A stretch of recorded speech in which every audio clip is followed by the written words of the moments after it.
Bernard Arnault est le 4e homme le plus riche du monde. Sa fortune colossale est estimée à plus de 60 milliards d'euros. Il est notamment propriétaire des quotidiens Le Parisien et Les Échos. Et à ce titre, le milliardaire touche 12 millions d'euros d'aide de l'État chaque année. Cet argent, c'est celui des contribuables français, c'est le vôtre. Alors, reprenez le pouvoir, donnez à la presse que vous aimez, donnez à TV Liberté.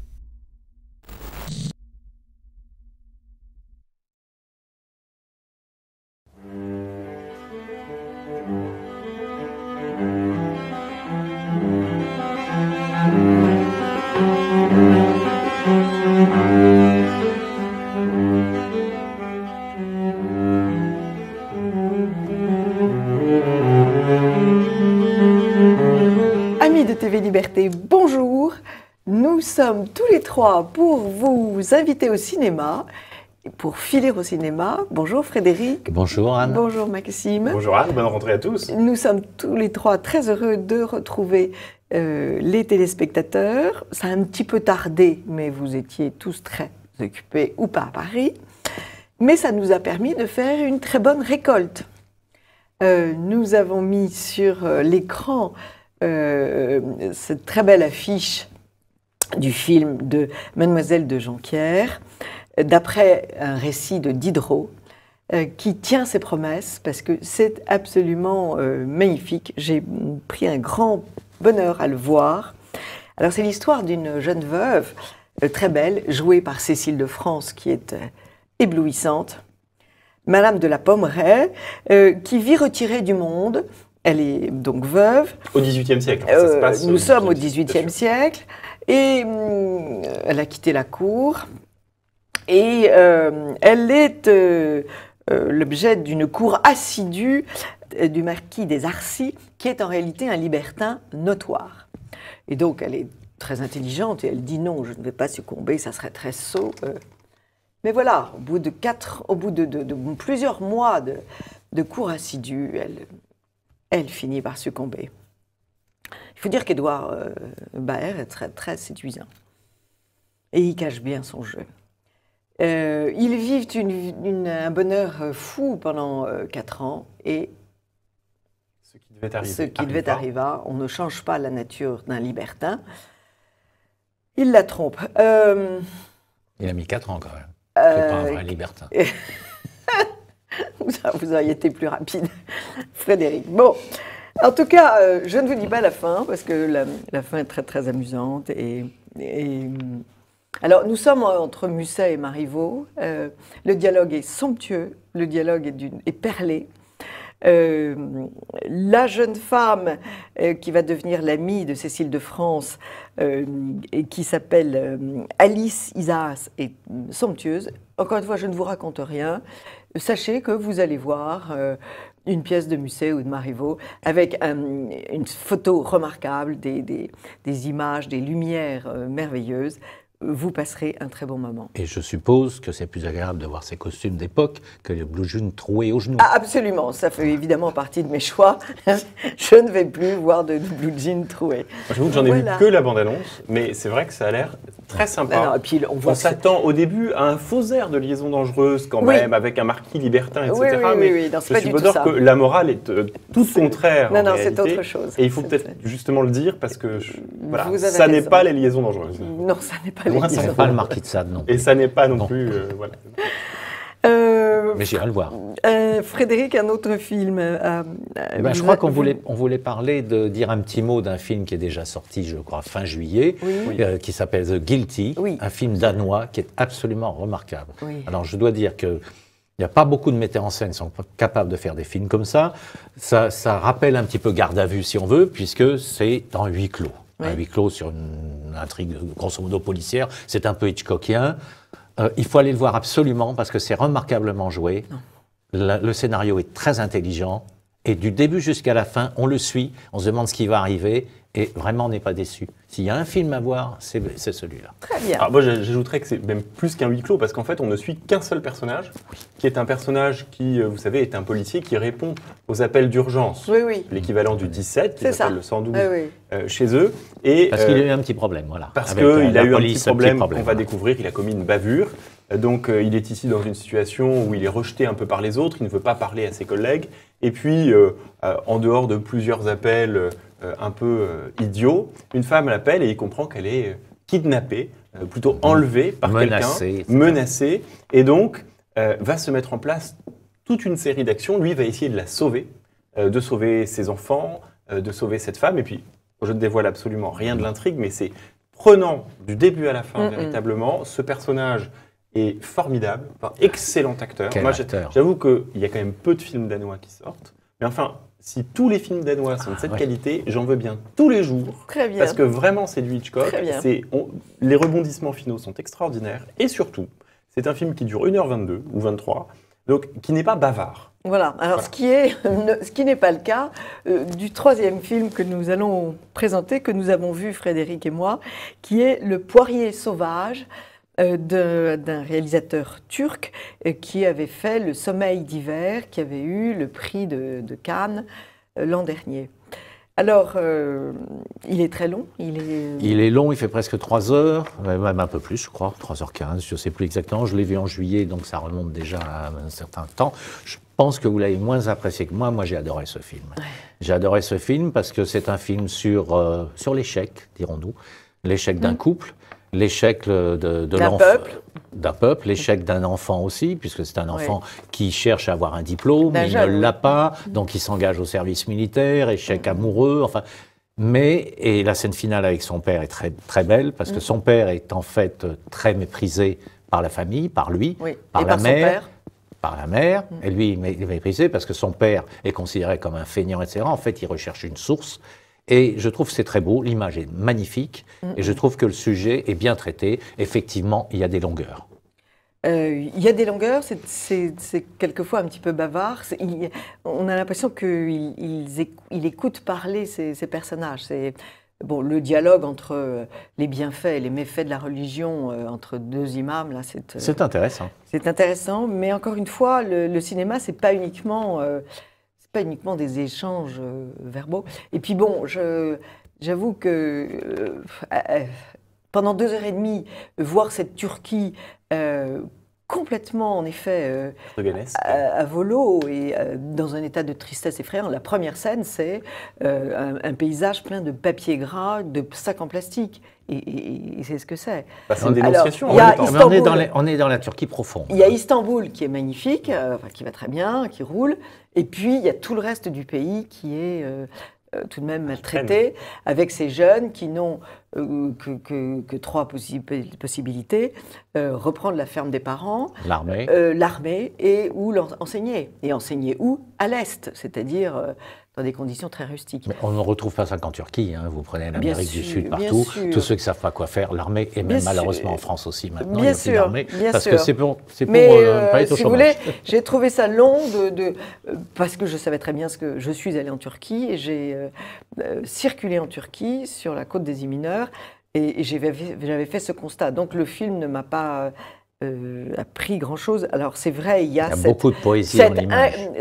Vous avez raison, beaucoup de poésie dans l'image, mais on aurait aimé un petit peu plus rapide. Et puis ce rapport avec le père, vous avez raison, c'est le point fort du film, c'est exact. Donc Le Poirier sauvage. Alors, est-ce qu'il faut le voir absolument ou on le voit si on a le temps? Alors moi je dirais si on a le temps, parce qu'il faut quand même s'accrocher un peu parce que c'est long. Oui. Et ça, je sais que les gens n'aiment pas voir des films qui durent trop longtemps. Malgré les grandes qualités de ce film, il y a des longueurs et c'est long. Voilà. Alors, un troisième film qui est extrêmement drôle et qui... J'ai ri du début jusqu'à la fin, et ça fait tellement bien de rire.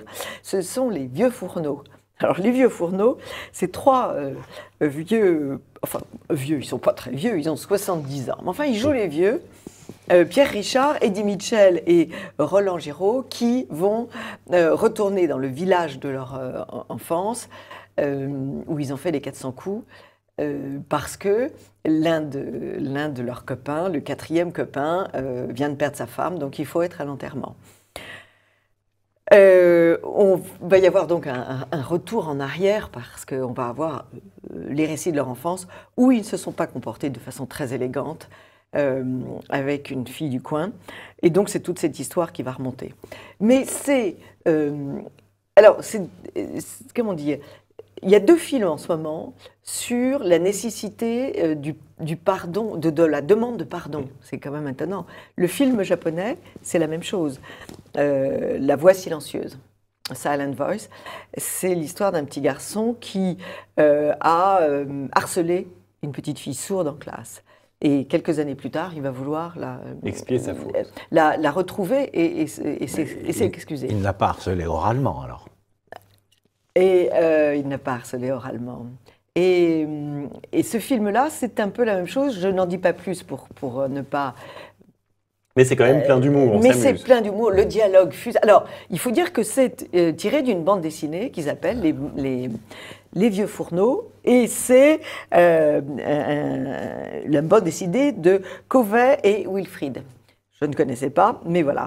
Et parmi les dialogues, il y a une réplique absolument fantastique. Il y en a un qui joue au con, et Eddie Mitchell lui dit « Arrête, tu es déjà en sur-régime. » C'est bon. J'avoue que... Et alors, des répliques comme ça, il y en a sans arrêt. Parce que c'est l'inconvénient des BD qui sont... Non, c'est un jet continu. J'ai pas... Il faut dire que Roland Giraud est quand même... Parce que ça fait longtemps qu'on n'a pas vu Roland Giraud au cinéma, il faut être honnête, mais qui est quand même un excellent acteur, très drôle. Moi, et Eddie Mitchell est remarquable. Voilà, je me souviens de lui dans Papy fait de la résistance et consorts. Pierre Richard, 3 hommes et un couffin. Bon, moi, j'ai toujours beaucoup aimé Pierre Richard. C'est un très bon acteur. Pierre Richard, moi, maintenant, je le déteste. Oui, mais... Je dirais, il peut plus se permettre de faire comme les 2 derniers films qu'il a fait, où il est un vieillard, et c'est affligeant, il joue encore le grand blond à la chaussure noire. Alors là, il joue vraiment il se rétablit. Le vieux qui déraille, et c'est très très bon. Et puis, si vous voulez, il y a la caricature du jeu politique. Nous sommes quand même matraqués de bêtises politiques, de mensonges politiques. Et là, c'est la caricature de l'engagement politique. Richard veut abattre le grand capital, alors il met des petites allumettes dans la porte de la banque pour que les gens ne puissent pas rentrer.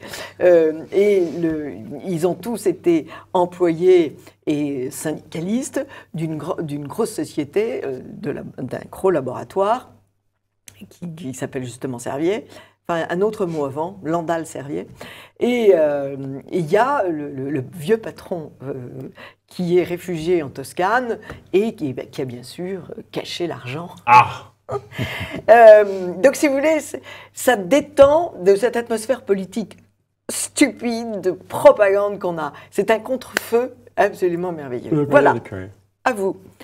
Alors, je vais être rapide parce que j'ai pas mal de films, puis tu en as encore. Alors, I Feel Good, qui va sortir de Kerven et Delépine. Delépine et Kerven, c'est ou c'est raté ou c'est réussi. Hein. Il n'y a pas de milieu. C'est un film avec Jean Dujardin et Yolande Moreau, qui sont tous les 2 extraordinaires dedans.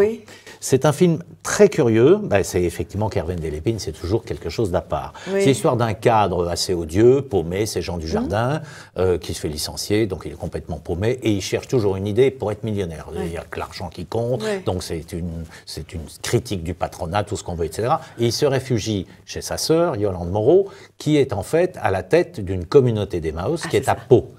D'ailleurs, ça a été tourné dans la communauté d'Emmaüs à Pau.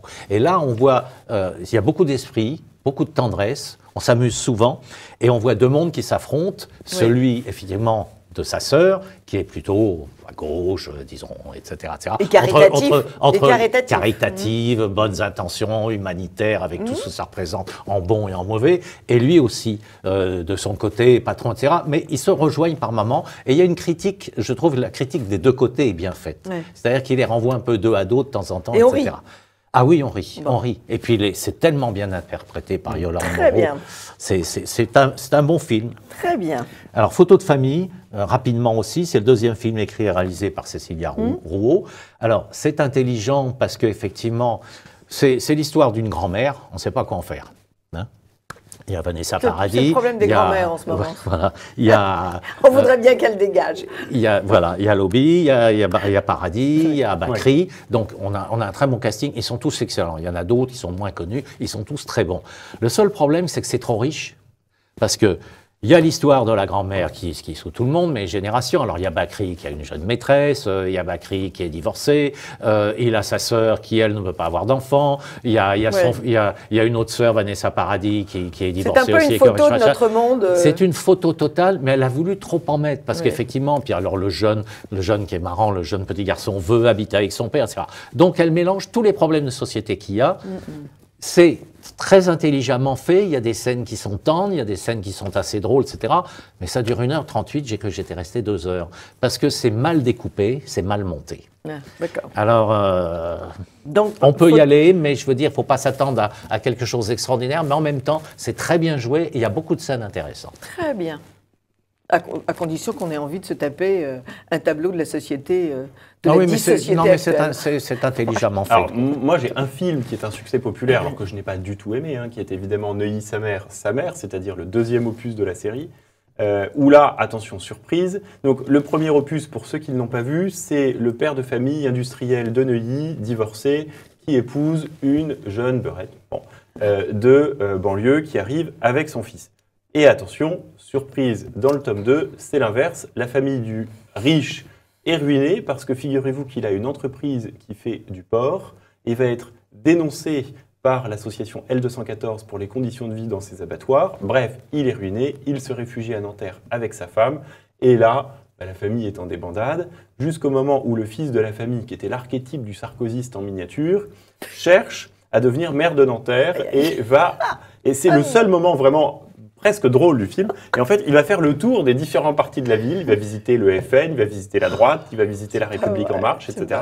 Et il va finir par trouver un parti en déroute, complètement à l'agonie.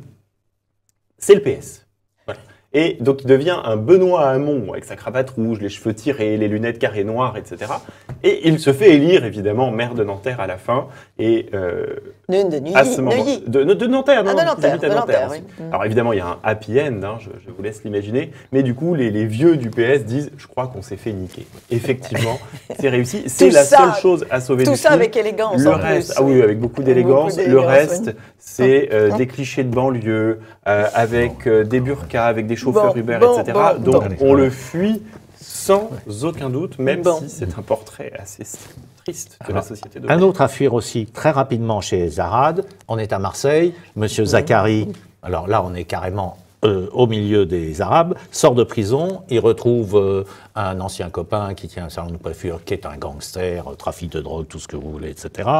Sa mère le rejette intelligemment en disant « Écoute, t'es sous contrôle judiciaire, tu te débrouilles tout seul, moi j'en ai marre d'avoir un fils voyou. » Donc il rencontre une jeune chez Zarad, dont ils tombent plus ou moins amoureux, ça se passe difficilement. Elle habite avec une transsexuelle, et, lui il termine comme souteneur, etc. Donc c'est glauque, c'est dégueulasse, et c'est ethnique. Donc tout pour aller le voir naturellement.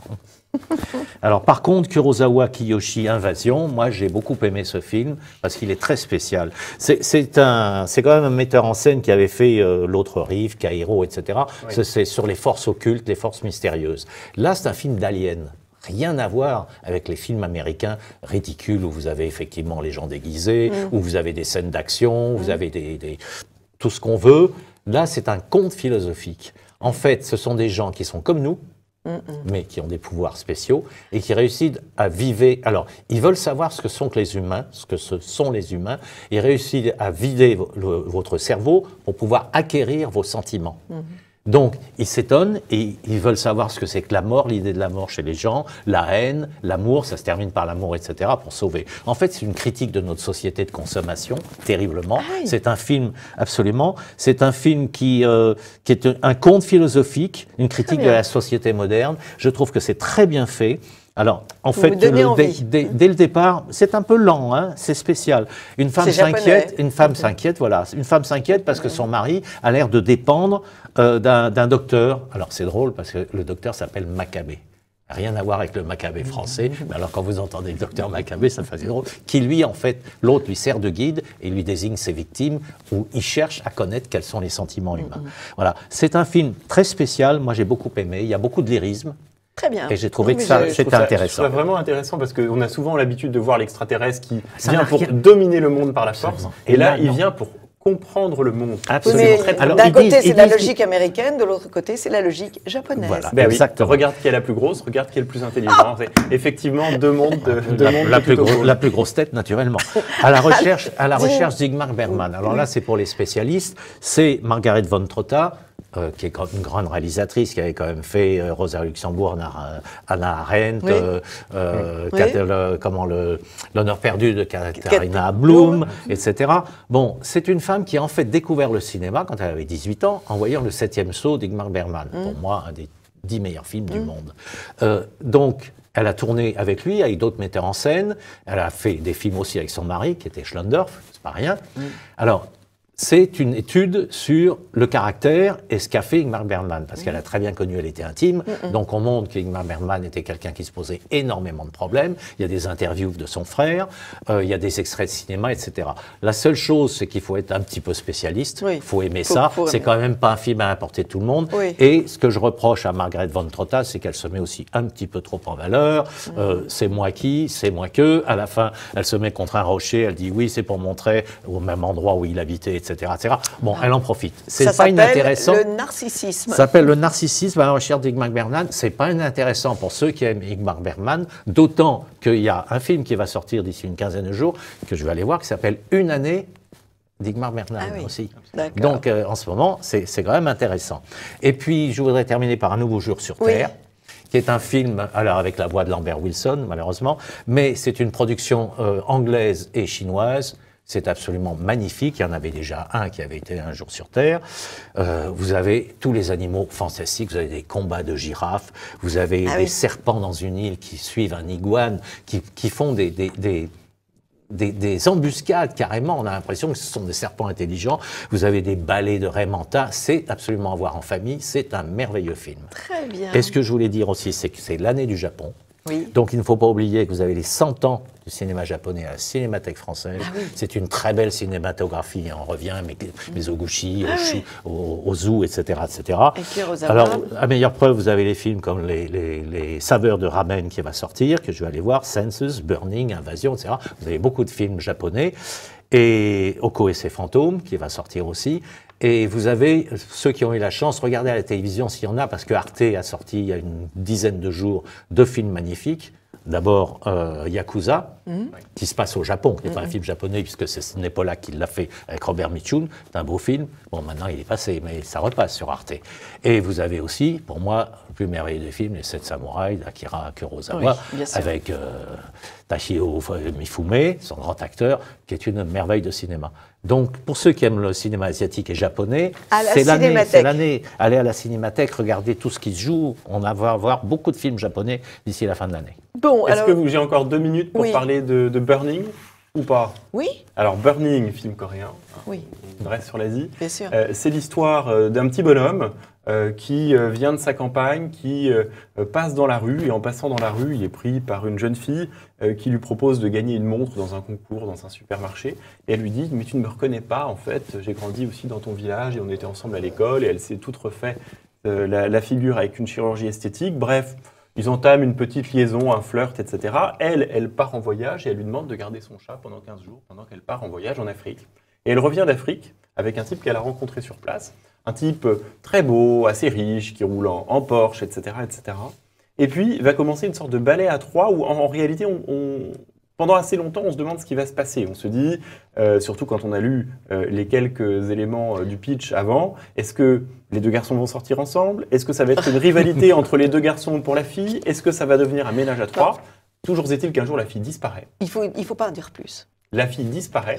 Et donc, le jeune homme de sa petite campagne va se mettre à sa recherche. Que lui est-il arrivé? Très bien. À la recherche du temps perdu. Et vous avez je dois dire que j'ai beaucoup aimé. Il y a des longueurs, il y a quelques scènes un petit peu particulières. On plonge dans une Corée intéressante. En même temps, on voit l'affrontement de deux mondes, le monde rustique, la campagne, les valeurs, contre le monde de l'argent facile, de cette jeunesse dorée de Séoul, etc. Donc il y a cette rivalité qui existe entre les deux et qui est même largement dénoncée. Et une fin totalement inattendue. Que je ne révèle pas, mais qui permet de comprendre le titre du film. Bon. Et si on peut donner un dernier petit conseil. Oui. Même si on aime le cinéma américain, il y a tellement de daubes en cinéma américain, avec ces histoires de Marvel, etc., que moi je conseillerais aux gens d'essayer de découvrir ce cinéma asiatique, qui n'est pas sans erreur, que ce soit coréen, japonais, parce que c'est une autre philosophie du cinéma. C'est un excellent antidote. Une fois qu'on a vu un film oriental, coréen ou japonais ou chinois, où finalement les images sont lentes, on se rend compte que on voit le monde différent. À l'ouest, c'est une espèce de catapultage d'images qui est un bourrage de crâne qu'on n'a pas dans ce cinéma. Et un bourrage de crâne, bien sûr. C'est plus de la philosophie de vie. Alors, on résume les bons films. Vous pouvez aller voir avec bonheur Mademoiselle Desjonquières, Les Vieux Fourneaux, Le Poirier Sauvage, Guilty, I Feel Good. Oui, photo de famille éventuellement. Photo de famille pour vous, Frédéric. Et Invasion aussi. Invasion et le dernier, et Burning. Un nouveau Burning et un nouveau jour sur Terre. Ça en fait pas mal. Ça en fait pas mal, la récolte est bonne. Et vérifiez bien, parce qu'il y en a certains qui sont en train d'être en disparaître, fin de course. Notamment Guilty et The Burning. Je voudrais dire aux téléspectateurs que si ils ont envie de continuer cette conversation, ils peuvent nous écrire, nous communiquer avec nous. Ils ont tout simplement ils tapent annebrassier.fr et je leur répondrai ou je donnerai leurs informations. Vous êtes attendus, Frédéric. Chers amis de TV Liberté, à la semaine prochaine.